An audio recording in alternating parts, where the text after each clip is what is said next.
Joe said. Shout out to Joe. But I'm gonna keep it a beam. I think Joe made a business decision. Joe's a smart nigga. I don't believe Joe's review one bit. That was a business decision, and that was a great one. Fuck all them fans that want you. You know what his fans and like most people wanted? They wanted a sweaty episode. He's running up in a wife beater, looking broke. Fuck no. If Joe plays the cards right, he makes $2 million, $3 million. Not with hate though. Not with hate.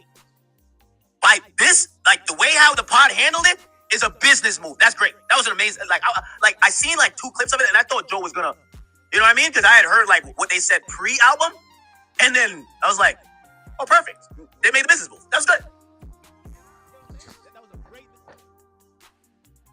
I could see if it was like Kendrick or something like that, or like Doechii or something like that.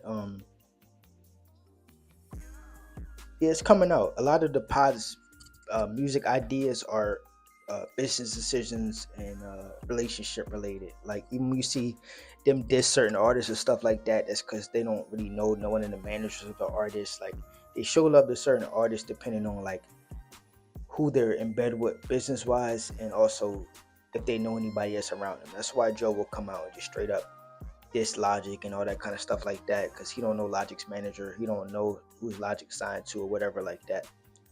I don't think that Joe in the podcast's review of the album was a business decision. What I do think is that I think a lot of this shit was business decision or whatever like that. I do think they was trying to keep it cool and keep it kind of fair with them or whatever like that. And I don't think they care enough. It's not back in the day. It's not a music podcast no more. When Joe was first going off 10 years ago saying that bro sounds uninspired, that's when Joe was really still in love with the music. I watch these niggas get on this podcast all the time and hype up Sexy Red, and a year later start dissing her or whatever like that. That's a business decision. I see these niggas hype up Doechii and Roddy Ricch. Roddy Ricch is a GOAT though, he just don't drop. But I seen them hype up certain people and they hate on other certain random people or whatever like that. It's just, at this point, the podcast has become way too big to be authentic. Feel me? That's the reality of it.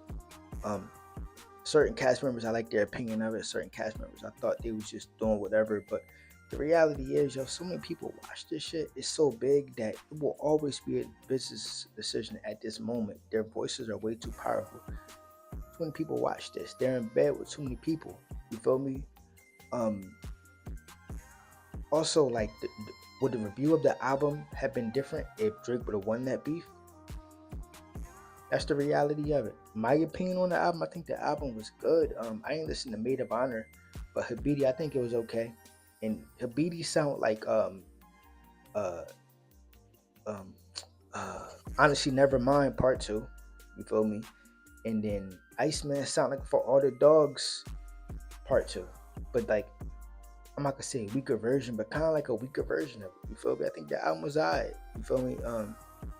But if you pay attention, Joe, none of his reviews, he don't really care about this shit. He just getting his bag. That's it. It's not like back in the day where he was really motivated and like he's still a hip hop fan, but it ain't like back then when nigga had on a sweaty white beater. Digital Thugs, I'm out. Like, comment, subscribe. Thank you for watching.